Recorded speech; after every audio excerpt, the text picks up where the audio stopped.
7월 달에 제가 그 말씀 전한 거 기억나시죠?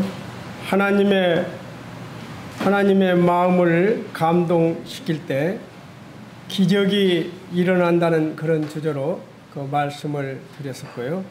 오늘은 주님의 은혜를 깨닫고 살아가는 그런 믿음이라는 주제로 오늘 말씀을 전하고자 합니다.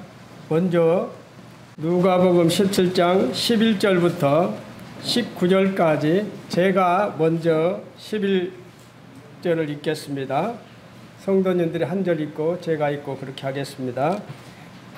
예수께서 예루살렘으로 가실 때에 사마리아 갈릴리 사이로 지나가시다가 한 마을에 들어가시니 나병 환자 10명이 예수를 만나 멀리 서서 소리를 높여 이르되 예수 선생님이여 우리를 불쌍히 여기소서 하거늘 보시고 이르시되 가서 제사장들에게 너희 몸을 보이라 하셨더니 그들이 가다가 깨끗함을 받은지라. 그 중에 한 사람이 자기가 나은 것을 보고 큰 소리로 하나님께 영광을 돌리며 돌아와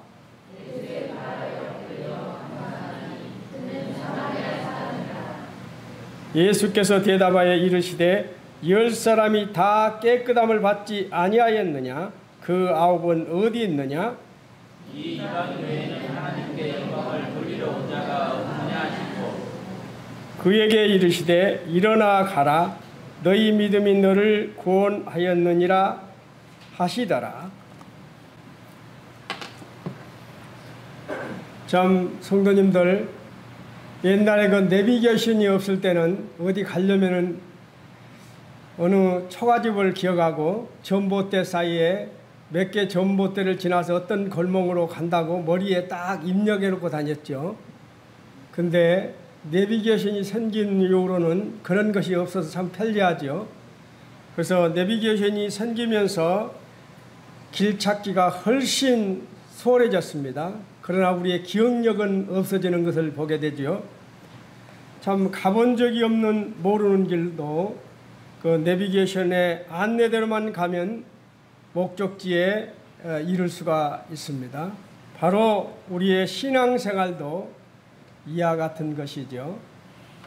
내 지식으로는 이해가 되지 않고 또 아는 바도 없지만 그리고 또 경험한 것도 없지만 주님의 말씀을 듣고 들은 대로 믿고 그리고 순종하다 보면 결국은 내 인생에 역사하시는 주님을 만나게 되는 것을 보게 되죠. 예수님이 예루살렘으로 가시던 중에 있었던 일을 방금 읽었습니다. 한 마을에 이르렀을 때 문둥병자들이 병 고침을 받기를 원하면서 10명이 이렇게 예수님 앞에 나오면서 이런 말씀을 하시죠. 소리를 높이 이르되 예수 선생님이여 우리를 불쌍히 여기소서 하거늘 보시고 이르시되 가서 제사장들에게 너희 몸을 보이라 하였더니 그들이 가다가 깨끗함을 받은지라. 그 대목도 읽었습니다. 당시 그 문둥병자들, 나병 환자들은 안치가 되면은 그 의료인에게 가서 어떤 의사에게 가서 이게를 하는 게 아니라 제사장에게 가서 몸을 보여주고 최종 안치 확인을 받는 것이 관례였었죠. 어떤 의료인에게 가서 문둥병이 나섰는가 안 나섰는가를 확인하는 것이 아니라 제사장에게 가서 몸을 보여주고 최종 안치 확인을 받는 것이 그때 관례였어요. 그래서 예수님도 당연히 그것을 아셨기 때문에 그래서 그들에게 제사장에게 가서 몸을 보여주라고 말씀을 하십니다. 참 여기서 보면 성경을 잘 한번 금방 읽어봤지만 읽어보세요. 아직 그들의 몸은 전혀 달라지지 않는 상태입니다. 전혀 달라지지 않는 상태입니다. 그래서 병이 있는 그대로인데, 그들은 문둥병이 그대로인데 제사장에게 가는 게 무슨 의미가 있겠습니까? 그렇지요? 지금 제사장에게 가서 보여주라고 했는데 이들은 병이 그대로인데 제사장에게 가는 것이 무슨 의미가 있겠어요? 그런데 그들은 말씀대로 아직 낫지도 않는 몸으로 제사장에게 가고 있다는 것입니다. 그리고 가는 그 길에서 기적을 경험하는 것을 보게 되지요.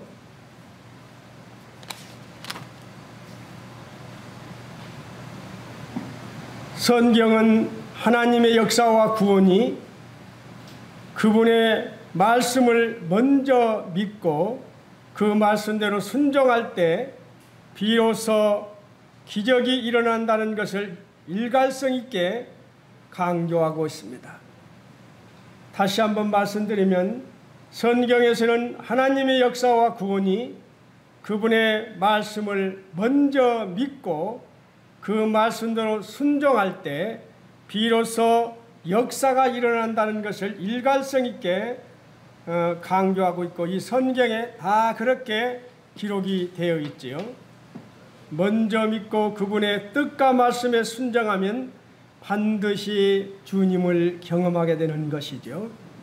그리고 그런 경험은 믿음의 증거가 되는 것입니다. 그래서 히브리서 11장 1절에서 말씀하기를 믿음은 바라는 것들의 실상이요 보이지 않는 것들의 증거라고 분명히 말씀을 하고 있습니다. 그리고 그런 경험은 믿음의 증거가 되고 우리 몸에 지닌 그리스도의 선명한 흔적이 되는 것이죠. 그래서 갈라디아 6장 17절에 보면 내가 내 몸에 예수의 흔적을 지니고 있노라고 그렇게 말씀을 하고 있는 것이죠. 하나님을 경험한 사람은 그 은혜를 잊지 말아야 하는 것이죠. 아쉽게 병고침을 받은 10명의 나병 환자 중 몇 사람이 돌아왔습니까? 한 사람만이 돌아왔습니다. 10사람이 문둥병을 낳았는데 한 사람만이 돌아왔어요. 그렇다면 제가 한번 말씀을 드릴게요. 문둥병이 어느 정도로 슬픈 일이냐면, 문둥병이 안전히 나아서 제사장으로부터 전결하다란 그런 확인 판정을 받기 전에는 결코 그 마을 안으로 들어갈 수가 없었어요. 제사장이 당신은 전결하다고 확인 판정이 나기까지는 절대 마을에 들어갈 수가 없었어요. 만약에 그 마을에 들어가서 걸리면 그 40에 하나 감한 태장을 맞아야 했습니다. 문둥병이 환자가. 그뿐만 아니라 문둥병자들은 마을 밖에서도 다른 사람을 만나게 되면 스스로 문둥병임을 밝혀야 했어요. 뭐라고요? 나는 부정하다, 나는 부정하다고 소리를 지르고 다녀야 했어요. 그 얼마나 비참합니까? 마을에도 함부로 들어갈 수가 없지요. 사람을 만나면 나는 부정하다, 나는 부정하다고 그렇게 다른 사람에게 내가 문둥병임을 알리고 다녀야 했어요. 이런 기막힌 서름을 받으며 살았던 그 문둥병 10명이라면 다 10명이 돌아와서 주님께 감사를 해야 하는 것이죠. 그러나 9명은 돌아오지 않고 1명인 이방인인 사마리아인만이 돌아와서 주님께 감사를 드리는 것이죠. 자, 우리는 여기서 많은 것을 깨닫게 됩니다. 제가 얼마 전에도 참 긴제교에서 박만근 행제님이 그렇게 설교를 하시는 그 말씀을 들으면서 참 마음이 찡했어요. 그분이 이제 폐암 4기이기 때문에 그때 이제 이천교에서 고생했다고 이제 폐암 환자이기 때문에 강원도에 그 좋은 곳에 다 얻어서 거기서 이제 이렇게 치료를 받게 하려고 다 준비를 해놓은 상태였어요. 그런데 이게 이한생 제님에게 박만근 형제님이 전화를 했었어요. 그래서 이한생 제님이 박만근 형제에게 만약에 어떻게 기도해 줄까? 저에게도 그런 이야기를 하더라고요. 그래서 어떻게 기도를 해 줄까? 낫게 해준다면 어떻게 하려고 하는데, 그런 이야기를 듣다가 나중에 이제 쉬려면은 하늘나라에 가서 쉬어라. 박만근 형제에게 이한생 제님이 쉬려면은 하늘나라에 가서 쉬어라. 하늘에서 쉬어라고 그 말을 듣는 순간 박만근 형제가 완전히 크게 꽂혀버린 거예요. 그래서 그 말씀을 듣고 이천교에서 다 준비해준 그 강원도 공기 좋은 곳을 다 포기하게 됩니다. 다 전화해서 다 취소하고 그 몸으로 복음을 그대로 전가하고 또 교회에서 가르치던 사람들을 그대로 가르치고 이제 그렇게 해 나가죠. 그분이 왜 그런 삶을 살아갈까요? 우리 주님께서 받은 그 은혜가 너무 크기에 그렇게 살아가고 있고, 지금도 이제 저기 남해에서 치료를 받고 있습니다. 이번에도 제가 금방 우리 용대 형제님이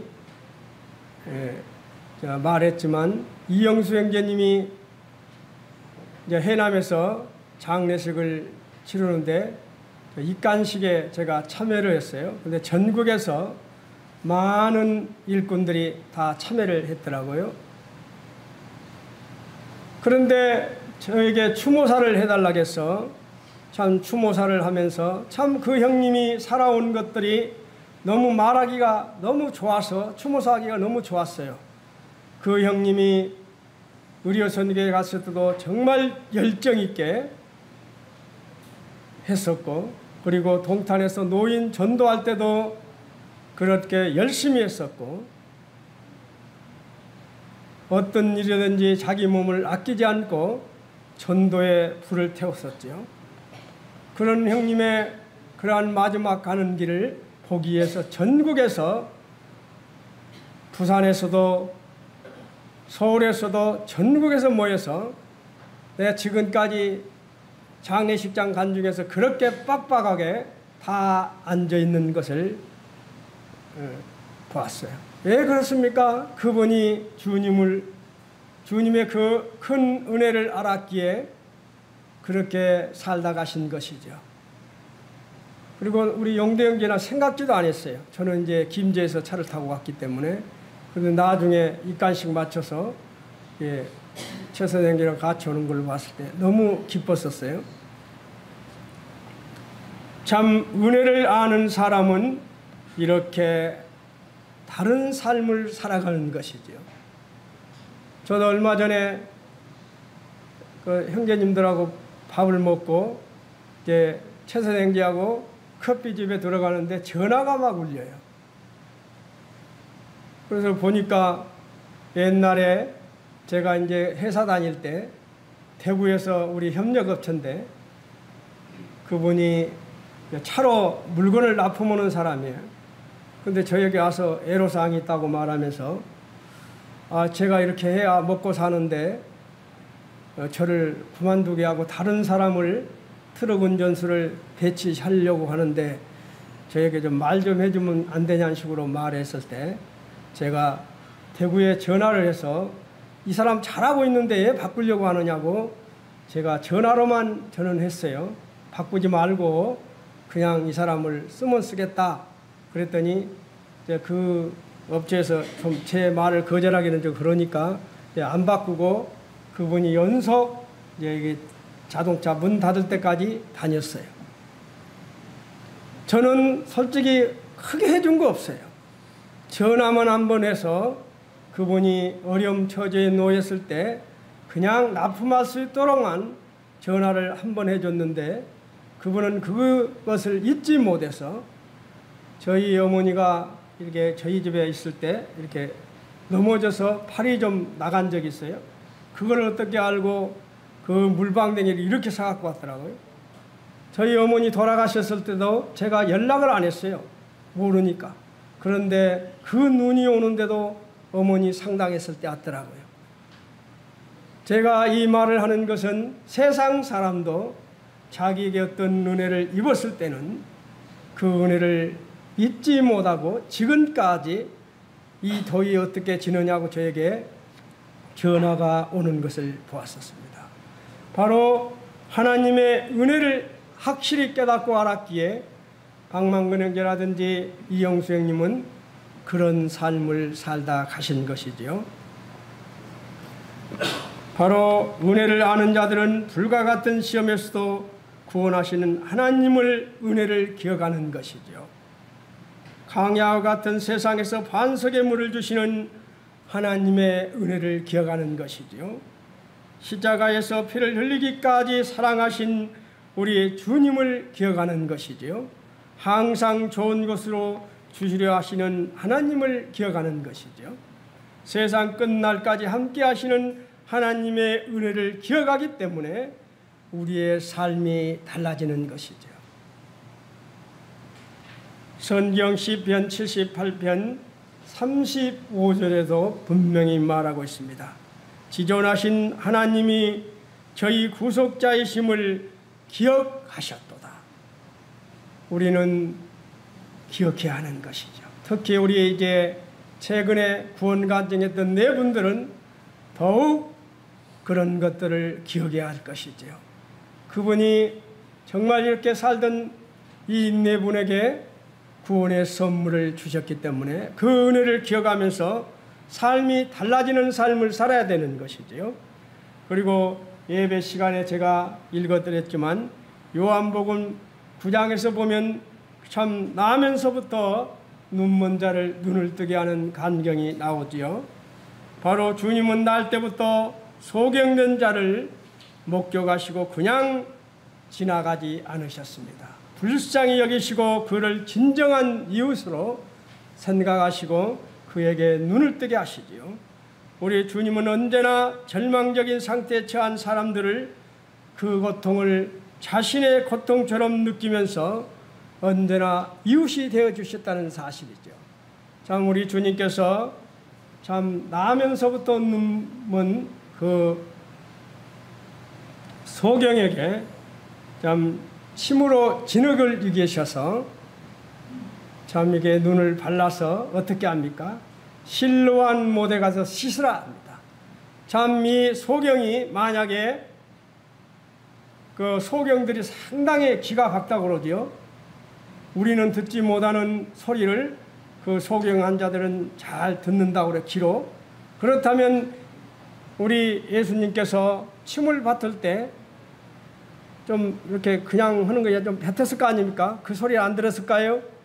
그리고 흙을 이겨서 이렇게 이겨서 눈에 바를 때 그 흙이 얼마나 까살까살하겠어요? 그런 흙을 바르면서 너 실로암 못에 가서 씻으라 할 때 만약에 눈봉사가 내가 눈봉사라고 나를 갈시하고 세상에 침을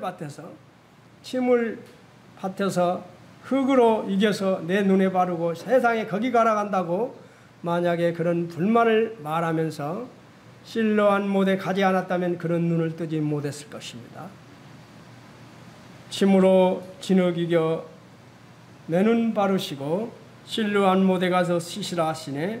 내 생각 모두 버려 실로암 가서 씻으라 하기에 가서 씻었더니 내 눈 밝았네. 내 눈 보이네. 바로 우리도 이렇게 영적인 소경에 있던 자에게 우리 주님께서는 눈을 뜨게 해주셨죠. 당시 유대인들에게는 출교라는 것이 엄청난 것이었습니다. 출교라는 것은 이스라엘 전교생활과 모든 사회적 활동으로부터 완전히 단절되는 것을 의미하기 때문에 생활하기가 너무 어려웠어요. 유대인들이 누구든지 예수를 그리스도로 시인하는 자는 출교하기로 결의하였으므로 그들을 무서워했다. 그 이야기가 나오죠. 제가 이제 그 이야기를 하고자 합니다. 참 소경이 눈을 떴을 때가 어느 날이었죠? 안식일이었습니다. 소경이 눈 뜬 날이 안식일이었어요. 그러면 눈을 떴다면 야, 너 눈 떴다고 축하를 해줘야 되는데 지금 성경에 보면 바리새인들이 어떻게 말합니까? 안식일에 눈을 뜨겠다고 이야기를 합니다. 다른 날도 아니고 안식일에 눈을 뜨겠다고 이야기를 하면서 연속 이제 참 바리새인들이 참 난처하게 만들지요.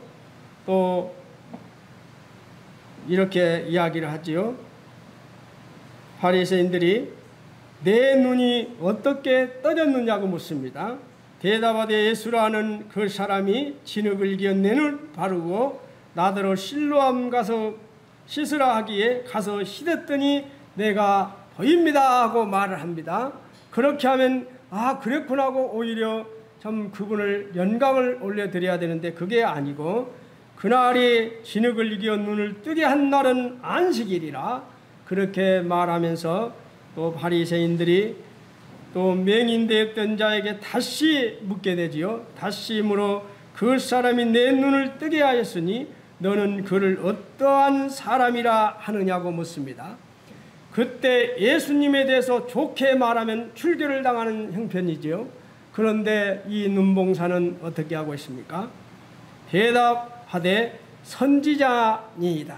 이 말을 하기가 쉬운 게 아닙니다. 이런 말하면 출교당하기 때문에 쉬운 말이 아니에요. 그런데 소경은 그때 선지자라고 또 말을 합니다. 그리고 또 이렇게 말을 하니까 바리새인들이 이제 참 소경했던 부모들에게 가서 이제 말을 하지요. 그 부모들도 난처하니까 오히려 이게 말을 제대로 하지 못하고 그 부모가 이렇게 말한 것은 이미 유대인들이 누구든지 예수를 그리스도로 시인하는 자는 출교하기로 결의하였으므로 그들을 무서워했다 이렇게 나오죠. 그래서 이제 다 큰 성인이니까 우리 아들에게 자녀에게 물어보라고 말을 하면서 자기가 빠져나가죠. 부모들은 그렇게 했을 때 또 이제 바리새인들이 또 묻게 됩니다. 참 그들이 이르되 그 사람이 너에게 무엇을 하였느냐? 어떻게 내 눈이 뜨게 하였느냐고 또 바리새인들이 묻게 되지요. 그때 소경이 이런 말을 합니다. 대답하되 내가 이미 일렀으되 듣지도 아니하니 어찌하여 다시 듣고자 하나이까? 당신들도 그의 제자가 되려 하나이까? 참 이 말을 하기가 쉬운 말이 아니죠.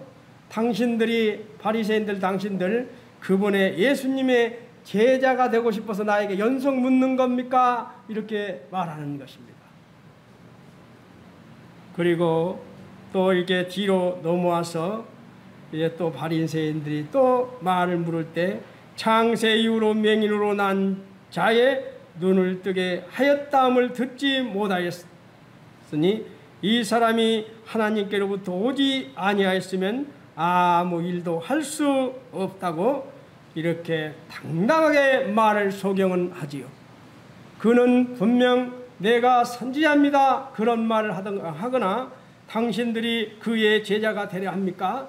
이런 말을 하고 그리고 또 하나님으로부터 오지 아니하였으면 아무 일도 할 수 없다고 이런 말을 하면 출교당할 것을 알면서 이 소경은 당당하게 이렇게 말을 하고 있는 것이죠.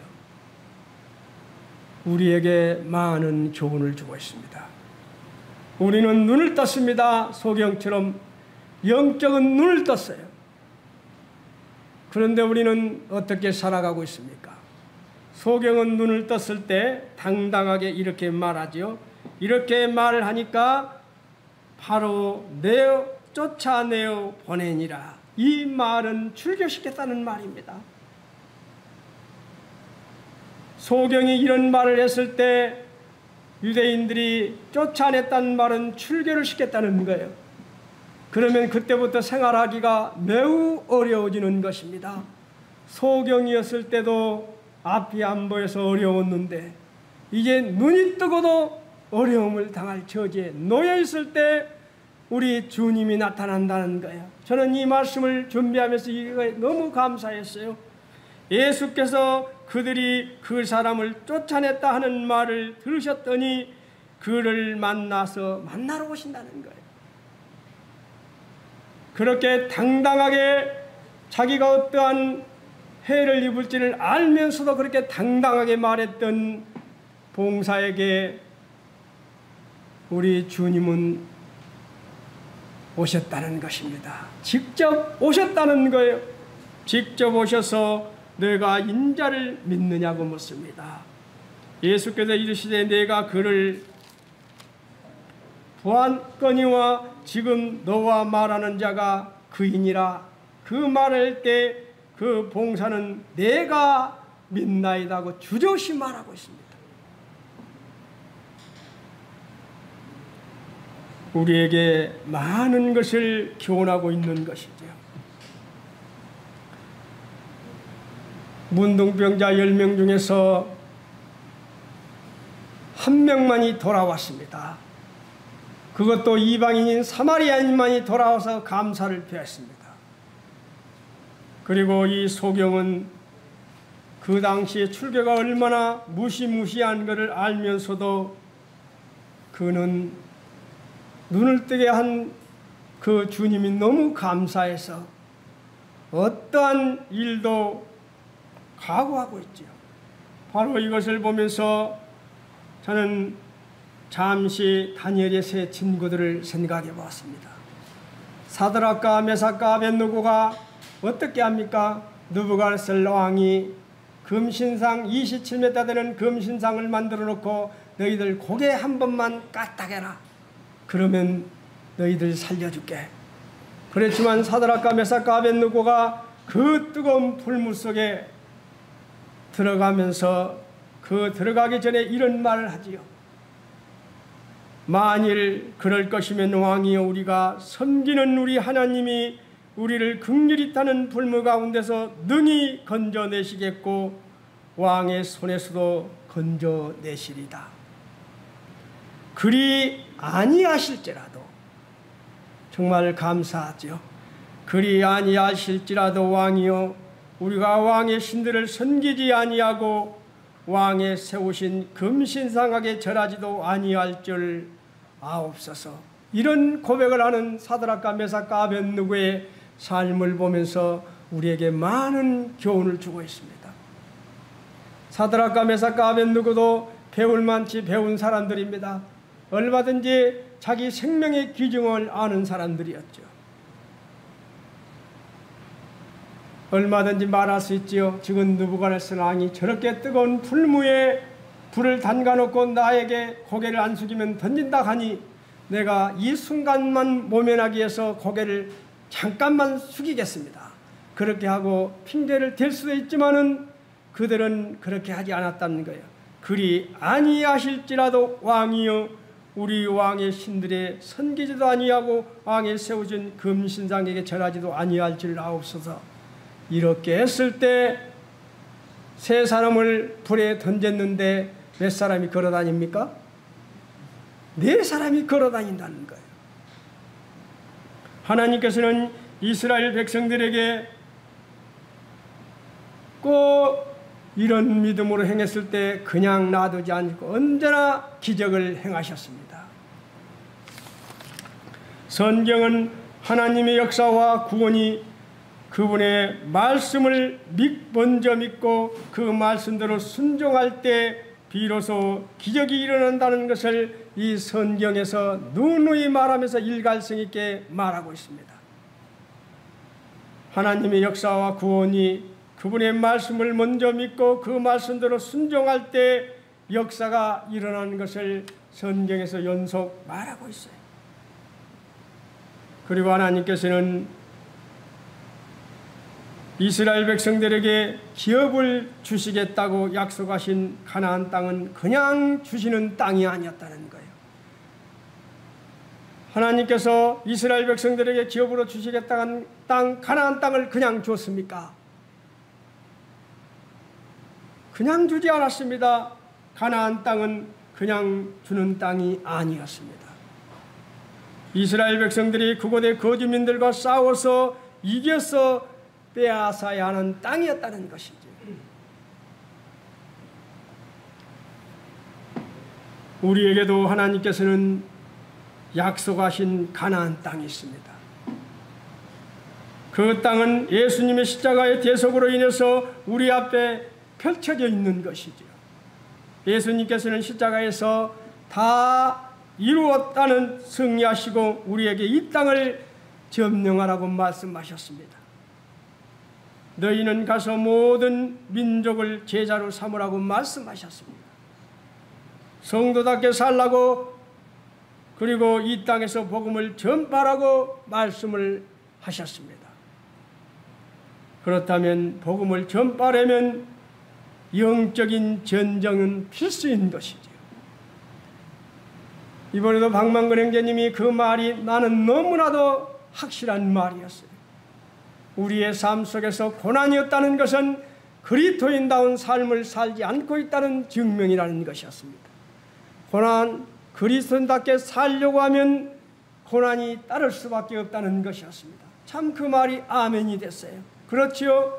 그만치 내가 전도하고 복음을 전가하고 일을 할 때 마귀가 가만히 있지 않는 것이지요. 그 사람을 그냥 놔두지 않는 것이죠. 어떻게 해서든지 무너뜨리려고 하는 것이죠. 그래서 복음 전파를 하려면, 영적인 삶을 살려고 하면 영적인 전쟁이 필수가 되는 것이죠. 영적 전쟁이 없이는 성공적인 신앙생활을 할 수가 없는 것이죠. 우리 밑이 깨진 항아리 보셨지요? 밑이 깨진 항아리에 물을 부으면 물을 채울 수 있습니까? 채울 수 있습니까? 없지요? 채울 수 있는 방법은 어떤 것입니까? 채울 수 있는 방법이 있어요. 깨진 항아리에 물을 채울 수 있는 방법은 깨진 항아리를 강에 담그는 것입니다. 강물에 잠긴 항아리에는 물이 가득 차게 되는 것이죠. 그렇지요? 강물에 깨진 항아리를 넣으면 항아리에 물이 가득 찰 수 있습니다. 우리도 여기서 교훈을 얻는 것이지요. 그리스도 안에 있으면, 그리스도의 넓은 품에 안기면 우리의 품도 그리스도와 함께 그분의 품만큼 넓어지게 되는 것이지요. 그렇지요? 이것이 바로 영적인 성숙의 삶이죠. 바로 그리스도 안에 있으면, 그리스도의 넓은 품에 안기면 우리의 품도 그리스도와 함께 그분의 품만큼 넓어진다는 것입니다. 영적인 전쟁에서 성공적인 삶을 살기 위해서는 우리는 성령님의 도우심이 필요한 것이죠. 그래서 말씀에 성령님을 근신시키지 말라고 하지요. 그런데 우리는 살아가면서 얼마나 성령님을 근신시킬 때가 많습니까? 성령님께서는 우리가 하나님의 말씀과 영적인 세상을 깨달을 수 있도록 가르쳐 주시고 계시해 주십니다. 성령께서는 우리의 연약함을 아시고 우리를 위해 친히 말할 수 없는 탄식으로 간구해 주시는 것이죠. 로마서 8장 26절에 이와 같이 성령도 우리의 연약함을 도우시나니 우리는 마땅히 기도할 바를 알지 못하나 오직 성령이 말할 수 없는 탄식으로 우리를 위하여 친히 간구하시니라. 성령님의 인도하심을 따라 바라보고 믿고 꿈꿔야 하는 것이죠. 아브라함이 하나님 말씀을 믿고 바라보았던 것처럼 바라봄과 믿음은 하나님과 우리를 교통케 해준다는 사실입니다. 그리고 우리가 살아가면서 뒷걸음질 치거나 나약해지지 않고 끝까지 믿음의 경주를 안수할 수 있도록 성령님의 도우심을 구해야 하는 것이죠. 하나님께서는 뒷걸음질을 치는 신앙인을 결코 기뻐하지 않기 때문입니다. 누가복음 9장에서 이런 말씀을 하시죠. 뒤로 물러가면 내 마음이 그를 기뻐하지 아니하리라. 손에 전기를 잡고 뒤를 돌아보는 자는 하나님의 나라에 합당하지 않다고 말하고 있습니다.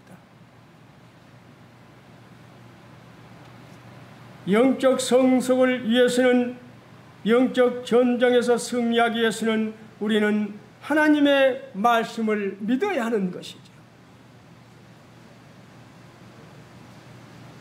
하나님의 말씀을 믿었을 때, 언제나 그대로 믿고 행했을 때 소경이 눈을 떴습니다.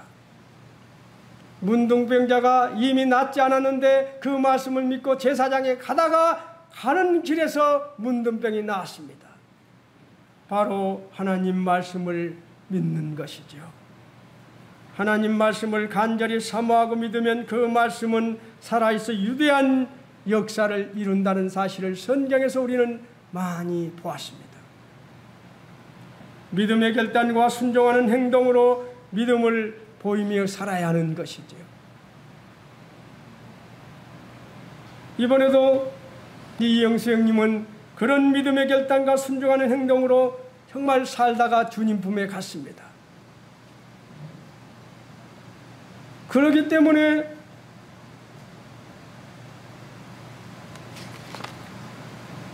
추모사를 하면서 형님 하늘나라의 입성을 축하합니다는 그런 말을 할 수 있는 것이죠. 다른데 상당한 데 가서 축하한다는 소리 했다가는 맞아 죽습니다. 그렇죠. 믿음의 결단과 순종하는 행동으로 열심히 살다간 그 형제님의 삶을 보면서 많은 것을 생각해 보았어요.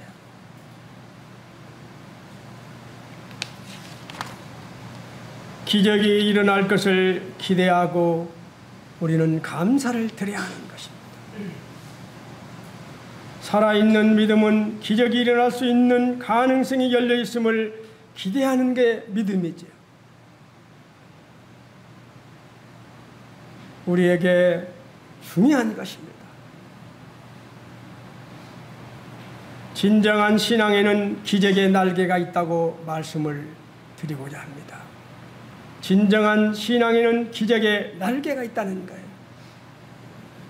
뒤로 물러가지 않고 담대하게 믿고 벼랑 끝에서 한 발을 내딛는 신앙을 보이면 하나님께서 예비하신 기적의 날개가 있음을 그때 깨닫게 해준다는 거예요.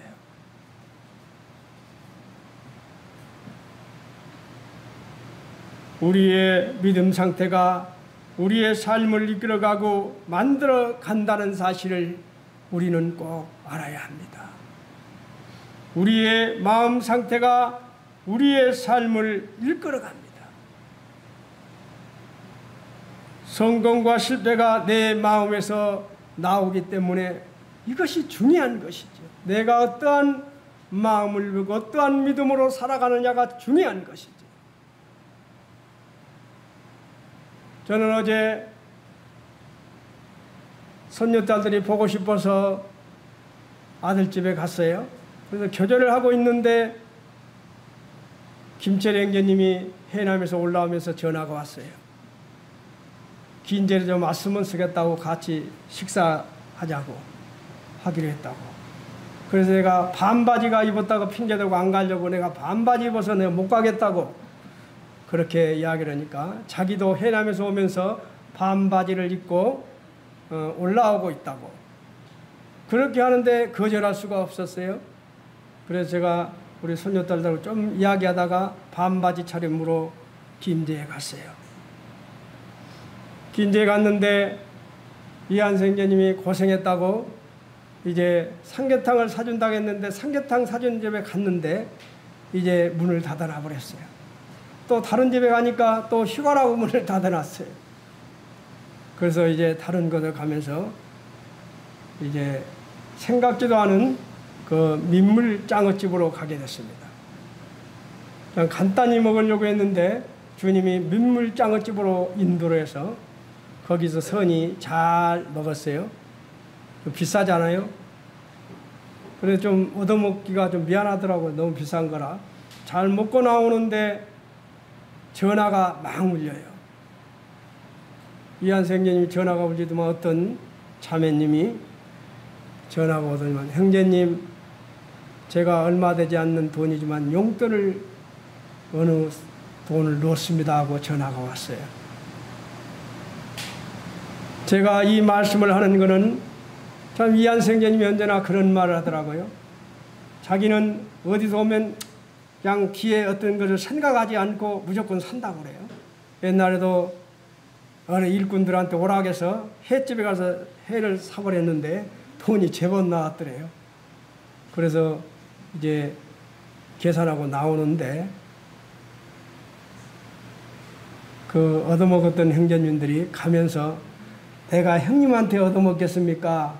형님한테 얻어먹겠습니까? 하면서 주고 가는 돈이 오히려 회를 사고도 남더라고, 그런 말을 하면서 저에게 이런 말을 이야기를 했었어요. 근데 어제도 딱 그렇게 하고 나니까 바로 얼마 있어도 전화가 오는 것을 보았어요.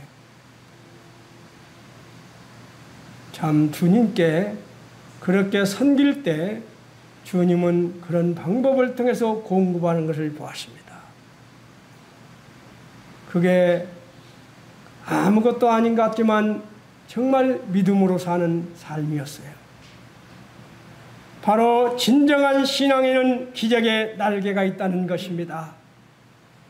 그리고 우리의 필요를 언제나 그때그때 채워준다는 것이죠. 이게 신앙의 맛 아닙니까? 행동하는 믿음이 없는 신앙생활은 의식에 묶인 박제품에 불과하다고 어떤 믿음의 선배가 말하더라고요. 박제품이 뭡니까? 우리 저기 가면 호랑이랑 뭐 박제해 놓은 데 있죠. 최재형제님 공장 가는 길에 한번 올라가면 박제품이 있습니다. 바로 행동하는 믿음이 없는 신앙생활은 의식에 묶인 박제품에 불과하다고 말하더라고요. 그리고 형식적인 신앙은 하나님의 기적을 일으키지 못한다고 말하는 것을 보았습니다. 그래서 오늘 우리는 정말 기적을 맛보는 그러한 성도님들이 되시기를 바라면서, 특히 문둥병자가 그 은혜를 알고 참 돌아와서 우리 예수님께 감사를 했듯이 소경이 그런 말을 하면 출교가 된다는 사실을 알면서도 참 감사하는 마음으로 끝까지 출교를 각오하고 그렇게 바리새인들 앞에서 이야기하는 것들을 말씀을 드렸습니다. 바로 주님의 은혜를 깨닫고 살아가는 믿음, 이것이 우리에게 중요한 것이죠. 영적 성숙을 위해서는 영적 전쟁이 필수다는 이런 말씀을 드리면서 이상으로 교도를 마치고자 합니다. 딱 12시입니다. 감사합니다.